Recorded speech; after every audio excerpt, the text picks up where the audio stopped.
Hey everyone, we're going to start our chapter on trigonometry and trigonometric ratios and functions. And we're going to start off with some basic right triangle trigonometry. So the video that I gave you yesterday should have given you a little bit of review on the three basic trigonometric ratios, sine, cosine, and tangent. And we're going to learn three more that go hand in hand with those three ratios. Just as a reminder, sine of an angle is opposite over hypotenuse, cosine of an angle is adjacent over hypotenuse, and then tangent of an angle is opposite over adjacent. The three new ratios that we're learning today are basically their reciprocals.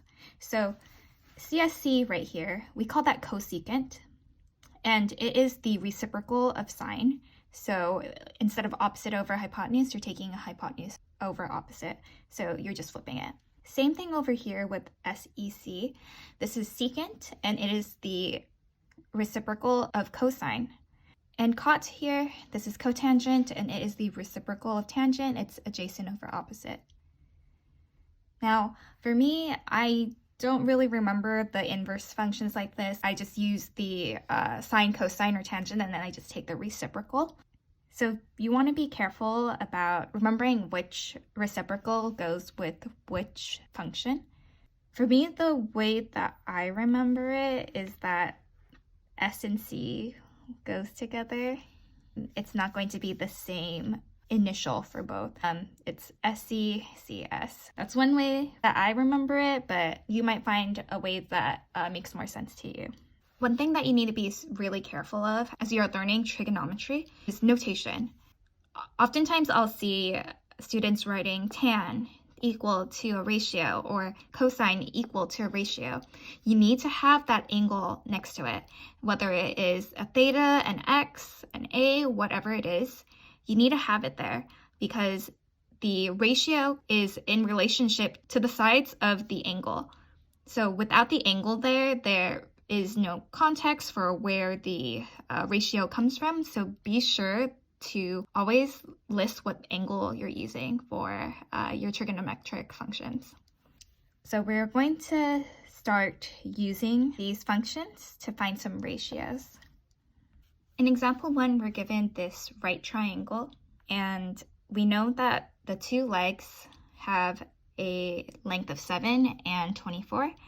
We don't know what the hypotenuse is, so what we're going to do is we're going to use the Pythagorean theorem to find the hypotenuse of this triangle. After using the Pythagorean theorem, I find that the hypotenuse is 25. Now that we've found the missing length of this right triangle, we can evaluate the trigonometric function. We want to find the 6 ratios for this angle theta right here. So we want to find its sine, its cosine, its tangent, its cosecant, secant, and cotangent. I'm going to start off with the 3 basic ones, sine, cosine, and tangent. All right, so for sine, that's opposite over hypotenuse. You can remember SOH, S-O-H. So the opposite of this theta is 24, and the hypotenuse is 25, so I get a ratio of 24 over 25. Cosine of theta is adjacent over hypotenuse. Adjacent is just the side that's next to the angle, so it's the side that's next to it that's not the hypotenuse. Adjacent of theta is 7, and hypotenuse is 25, so I get 7 over 25. And lastly, for tangent, tangent is opposite over adjacent, so opposite of theta is 24 and adjacent is 7, so you get a ratio of 24/7. Those are the 3 basic trigonometric ratios. And now let's find the reciprocal ratios. So the reciprocal of sine is cosecant, and we just need to flip the ratio that we got for sine. The reciprocal of cosine is secant. We just need to flip the ratio. Secant of theta is 25 over 7, and the reciprocal of tangent is cotangent, so you want to flip the fraction to get 7 over 24. Okay, so cotangent of theta is 7 over 24. Let's move on to the next example. In example 2, we are going to be given one of the trigonometric ratios, and we'll be asked to figure out what the other 5 trigonometric ratios are. What I like to do is I like to draw a diagram using the ratio that we're given. So I'm going to start off by drawing a right triangle. Select any of the other angles to be theta. Doesn't matter which one. So I'm just gonna let it be that one. But it doesn't matter if you choose the top angle or the one on the right. You just need to make sure that you put the lengths in the right spot. Sine of theta is 5/6. We know that sine is opposite over hypotenuse. So that tells me that 5 is the opposite and 6 is hypotenuse. So the side that is opposite of our angle theta has a length of 5, and the hypotenuse has a length of 6. Now we have a missing side, the adjacent side to our angle. So let's just use Pythagorean theorem so that we can figure out what that missing side is. After I use the Pythagorean theorem, I find that the missing side length is square root of 11. And as you're doing these problems, please be sure to just leave it in square root form. Don't put it into your calculator, because this is how you get the most accurate trigonometric ratios. So now let us evaluate the other 5 trigonometric functions. Cosine is adjacent over hypotenuse, so this will give us square root of 11/6. Secant will be the reciprocal, so we're going to need to flip it. And this will give you 6 over square root of 11. Now, issue here is that we have a square root in the denominator, so we have to rationalize the denominator. So what we are going to do is we are going to multiply by square root of 11 over square root of 11. And then once you multiply it out, you won't have a radical in the denominator anymore. This simplifies out to 6 square root of 11 over 11. Tangent is opposite over adjacent, so you get 5 over square root of 11. And again, we also have to rationalize it. This simplifies to 5 root 11 over 11. And then for cotangent, we're going to flip our original tangent ratio to get square root of 11 over 5. And cosecant is the reciprocal of sine, so you end up with 6 over 5. So there are some problems on the next page for you guys to try out, 1 through 4. And then we're going to move on to the next example. So this next part is a little bit of review.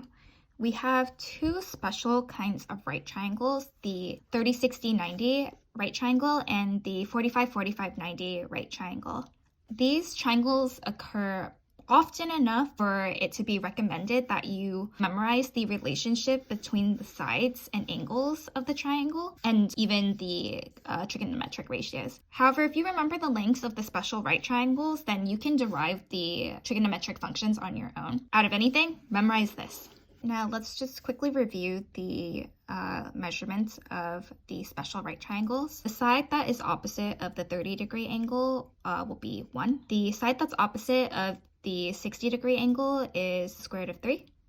And then the side that's opposite the right angle, the hypotenuse, will have a length of 2. You can also have multiples of these values instead of just 1, square root of 3 and 2. So for example, let's say like if this side is 2, then the side that is opposite of the 60-degree angle will be 2 root 3, and the hypotenuse will be double the side that's opposite of 30, so it'll be 4. So this works for any multiple. When you have a 45-45-90 degree angle, because it is an isosceles right triangle, the legs are going to have the same measurement. They're both going to be 1. And then the hypotenuse is going to have a length of the square root of 2.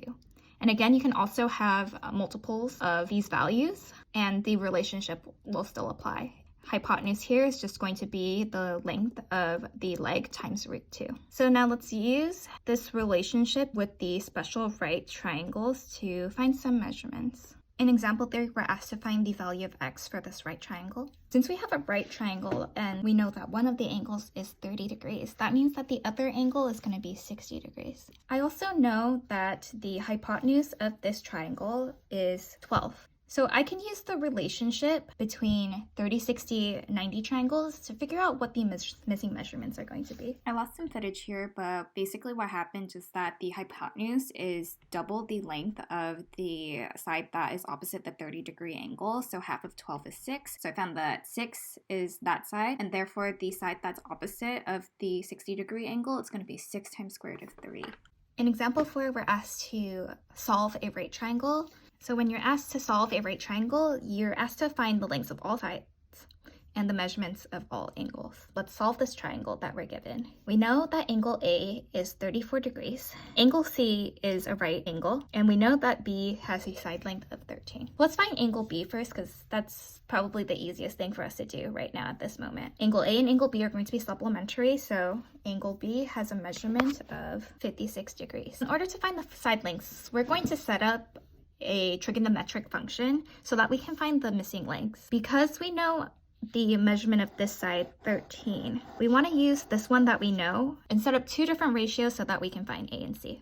So you can either use angle A or angle B. It doesn't really matter which one you use. I'm just going to use angle A. So if I'm using angle A and I wanted to find the side length of A, you want to think about what the relationship between those sides are and your angle. Side A is opposite of angle A, and then B is adjacent to angle A. So I want to use opposite and adjacent. This would be tangent. So I'm going to set up a ratio using tangent. So I get tangent of 34 is equal to A over 13. Now I just need to cross multiply. When I cross multiply, I get 13 times tangent of 34. Tangent of 34 degrees is about 0.67 if I put it into my calculator and round to the nearest hundredth. If you get a number that is different, your calculator might be set to radians, so you'll just need to change that in your settings. And then I'm just going to multiply and find the measurement of A. I get 8.71 is the length of A. Let's find the last measurement, C. Let's use angle B now instead. You could still use angle A. Honestly, it doesn't matter. I just wanted to show you that we can do any way that we want. I'm looking for C. And in relationship to angle B, this is the hypotenuse. So already that tells me that I should be using either sine or cosine. Here you could either use the opposite side or the adjacent side. I'm just going to use the opposite side because I know that's 13 for sure. This A value, we had to round, so there could be a little bit of rounding error. So I think it's always best to use like the side that you know for sure. So I'm going to use 13. 13 is opposite of angle B. Opposite and hypotenuse, that means I'm going to use sine. So let me set up that ratio. Sine of 56 is equal to 13 over C. Let's cross multiply. I need to get C alone, so I'll divide both sides by sine of 56. And then we just need to put sine of 56 into our calculator and then divide 13 by sine of 56. This simplifies to 15.68. So there are a few more examples for you guys to try in the page after 5 through 9. I'll let you guys try that. And that's all for our lesson for today. We're going to finish up tomorrow. Let me know if you have any questions and take care.